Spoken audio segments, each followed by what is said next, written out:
davidovinet.com. Vivons ensemble votre histoire.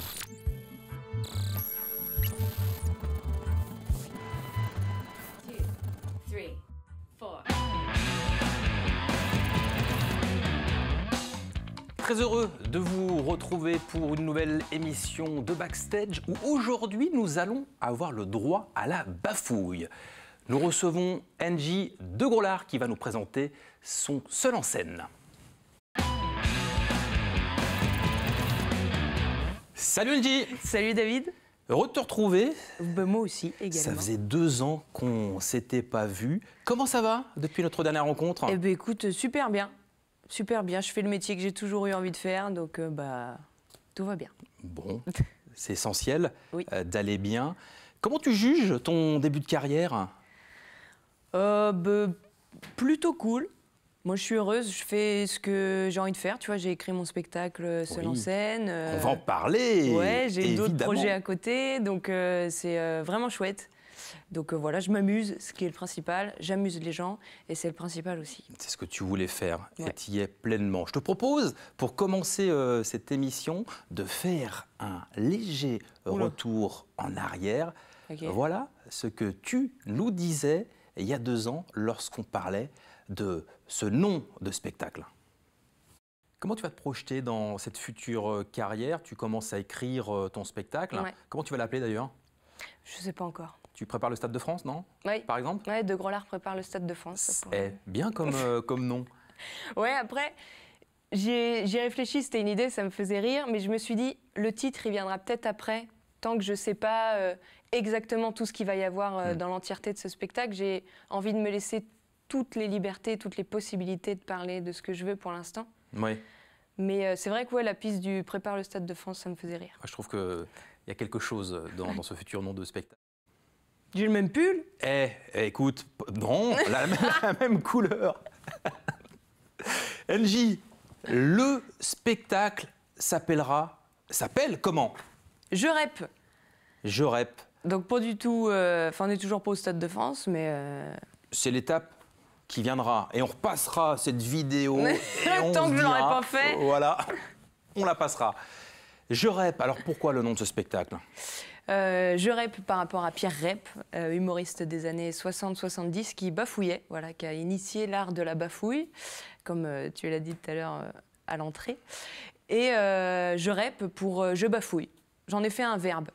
Parce que c'est souvent rigolo, je trouve, ceux qui ont marqué les esprits dans le monde du spectacle ou du cinéma, on va dire tu fais un truc à la Pierre Richard, à la De Vos. Enfin, tu sais, ça devient des noms en fait qu'on utilise comme ça. Donc moi j'ai réutilisé ça parce que rep il est un peu moins connu. Je me suis dit je rep. Pierre Rep, c'est vrai qu'aujourd'hui, sincèrement, tu demandes à des personnes de ta génération, et évidemment, Pierre Rep ne jouit pas d'une forte notoriété. T'en as un petit peu quand même. Ça m'étonne à chaque fois, mais en même temps c'est un pur bonheur de recevoir ça. T'as des gens de mon âge ou même des fois plus jeunes. J'en ai rencontré un la semaine dernière qui me dit « Oh, mais Pierre Rep, j'adore, mais c'est trop bien et tout ». Et peut-être qu'avec les réseaux sociaux aussi, tu vois, des fois, il y a Lina, Lina.fr l'Institut national des archives, qui met des vidéos de Pierre Rep. Donc il y a ça, et puis après, tu as les connaisseurs ou ceux qui ne connaissent pas du tout, ou ceux de nom qui ne s'en souviennent pas, qui voient une image, « Ah, mais oui, je vois qui c'est ». Donc il n'est pas connu, quasiment totalement oublié, mais un petit peu des fois, tu vois, de tête reconnue par des gens. Et grâce à toi, il va être à nouveau écouté grâce à ces archives. Comment tu l'as rencontré, en tout cas, dans son œuvre? Comment tu l'as connu, toi, Pierre Rep? Je l'ai connu il y a longtemps. Non, je rigole, je l'ai connu sur Facebook. D'accord. J'ai vu une vidéo passer et à l'époque, je cherchais une scène de parcours libre pour les concours d'école supérieure de théâtre. Et parcours libre, c'est tu fais ce que tu veux, c'est tu chantes, tu danses. Enfin, faut faire un truc qui est dans ton univers, une autre. Parce qu'on fait des scènes de théâtre pour les concours, et là, fallait faire un parcours libre. Je me dis, je vais faire ça me fait marrer, faire de la bafouille, quoi. Et mes professeurs m'ont dit, vas-y, carrément, on le fait. Et donc, j'arrive devant 5 jurys, je fais Pierre Rep, ils sont morts de rire. Il y a la dame qui nous fait entrer, tu sais, qui dit au suivant, machin, qui était pliée en deux aussi. Donc je me suis dit, ok, donc là on tient quelque chose de de très puissant, finalement, Mmh. en termes comiques et tout ça. Et ça, c'était il y a 4 ans, tu vois. Donc j'ai toujours eu l'idée de Pierre Rep, un truc qui était toujours là, mais comme voilà, on était parti avec mon co-auteur de l'époque, Stéphane Gallet, sur le Stade de France, Tina Turner, tout ça. Rep, j'avais un peu mis de côté. Et le moment vient de se poser la question de j'écris un spectacle, qu'est-ce que je fais? Pierre Rep.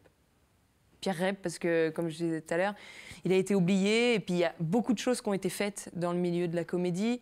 Et donc tu es là, tu te dis, qu'est-ce que je vais inventer? Je suis pas... Il y a beaucoup de choses qui ont été faites, quoi. Vas-y, on reprend quelque chose qui a été oublié, et puis on en fait quelque chose... Enfin, je le fais à ma manière, quoi. Alors, au moment d'écrire ce spectacle, qui s'appellera donc Je Rep, Ouais. est-ce que ça a nécessité de regarder l'ensemble des sketchs de Pierre Rep? Ouais, mais ça, tu vois, je l'ai fait pendant 2 ans. Finalement, j'ai travaillé sur ça sans tellement s'en rendre compte. Au bout d'un moment, tu t'en rends pas compte dans le sens où tu prends des notes. Et le moment où je décide de faire le spectacle, j'avais déjà un classeur comme ça, de plein de prises de notes, parce qu'il y a pas beaucoup de choses sur Pierre Rep. Il n'a pas laissé beaucoup de choses, donc il a des petits rôles dans des films, on le voit 30 Ouais. secondes. Tu as un petit carnet de textes où il doit y avoir 10 textes de lui, donc ce qui n'est pas énorme, et pas beaucoup de vidéos non plus. Il y a Nicolas Le Golvan, c'est ça, qui a écrit une biographie. Oui, Donc pareil, j'ai vu. tu te dis pourquoi. Enfin, en plus dans son livre il le dit, je sais pas pourquoi je fais ça parce que tout le monde s'en fout et tout. Et moi je lui ai écrit, je dis non, on s'en fout pas, merci beaucoup d'avoir fait ça. Et donc c'est génial en fait, c'est qu'on se rend compte qu'on est très peu à essayer de chercher des informations. Et finalement il y en a quand même un peu, mais pas énorme. Tu vois, souvent je compare à De Vos. De Vos, on a des manuscrits et des manuscrits, alors que Rep, ouais, on n'a pas beaucoup. Mais ce qui laisse la place à la création aussi et à l'imagination qu'on peut avoir, nous, avec ce qu'on est aujourd'hui, quoi. Quelle prise de risque quand même, Angie, hein, de travailler autour de ce comique, de cet humoriste. Parce qu'on l'a dit, c'est vrai qu'il n'est pas connu, il va revivre quelque part grâce à toi aussi. Et puis, l'art de la bafouille, comment tu as travaillé tes textes alors du coup? C'est venu hyper naturellement. Parce que je pense qu'on a tous notre bafouille, on va dire, Ouais. une part de bafouille chacun. Ça nous arrive tous, ça c'est clair. Et je me suis vraiment inspirée de ce que lui, il a fait. Tu sais, j'ai décortiqué tous ses textes. OK, ça, qu'est-ce que ça veut dire? Qu'est-ce que c'est comme phrase en termes de grammaire et tout? Parce qu'il y a vraiment des termes hyper précis. De Dieu, c'est... Voilà.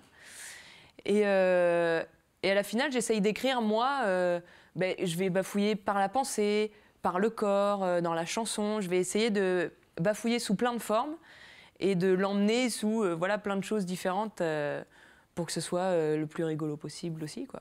Est-ce qu'il y a des vraies bafouilles pendant ton One Woman ou alors... Mais du coup, les vraies bafouilles, c'est quand j'arrive pas à bafouiller. Ah, Des fois, ça m'arrive de dire le bon mot et je suis là genre... Bon, tant pis. Mais ça m'arrive pas souvent. Mais ouais, des fois, t'as des vraies bafouilles. c'est ça. Mais du coup, c'est bien, c'est que ça se voit pas. Eh oui, Bon, on ne ça sait passe pas si inaperçu. c'est... Mais c'est dur à écrire un spectacle comme celui-ci, j'imagine. Forcément, 2 ans de travail, on le disait. 2 ans de travail de recherche, après, réellement, 2 mois d'écriture. Ouais. Parce que moi, je suis du genre à regarder le truc, enfin, à prendre plein de notes, mais à réellement écrire... me suis vraiment mis, en 1 mois, j'ai écrit le spectacle 1 mois avant de jouer la première. Mais bien sûr, c'est où tu te dis, en fait, j'ai travaillé pendant 2 ans, sans m'en rendre compte vraiment en disant, je travaille. Mais non, c'est tout le travail que tu as en amont, quoi. Comment te sens-tu alors du coup à quelques semaines, quelques jours du 29 février où tu joueras ton spectacle à la Longère de Beaupuy, 29 février. Il faut prendre note de cette belle date, ce rendez-vous. Comment tu te sens? Écoute, ça va, parce que je pars plutôt du principe que c'est encore dans longtemps, donc, mais en même temps c'est demain quand même, donc voilà. Mais ça va, je prépare des petites surprises, des petites bêtises, j'appelle ça, voilà, pour rajouter des choses que je peux pas faire quand je suis à l'extérieur. Voilà, il y a des amis qui vont venir jouer avec moi. Parce que je me suis dit, quitte à être à la Longère de Beaupuy, autant partager la Bien sûr. scène. Tu nous donnes des noms ou tu gardes ça encore secret? Il y aura Charles-Henri Lemonnier en première partie, Ouais. un pote humoriste qui est de Nantes. Et après, je vais garder secret. Bon, par contre, on va dévoiler, si tu veux bien, tout de suite pour donner encore plus envie d'être présent au rendez-vous, on va dévoiler la bande-annonce. Non, De Gros Lard ne prépare pas le Stade de France. De Gros Lard rep. Quando suoni la chitarra, quando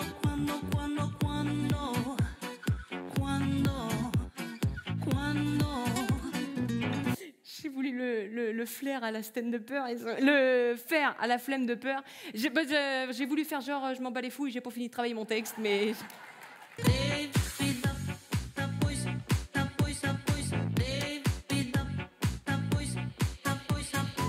Il se marie avec sa cousine et... Ferdinand Bouclet, à Lille. Je n'ai rien dit, vous avez pensé trop fort. Je sais pas. devi poi sapere, sono già un po' impaziente, quando finalmente,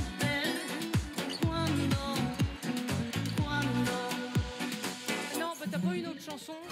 Vers les docks où le poids et l'ennui me tournent le dos. Ils arrivent le ventre alourdi depuis les paquebots. Ils viennent du bout du monde emportant avec eux les idées vers un bleu de mirage. Traînant à papa bébé les inconnus éternels sur les plages. Merci à vous.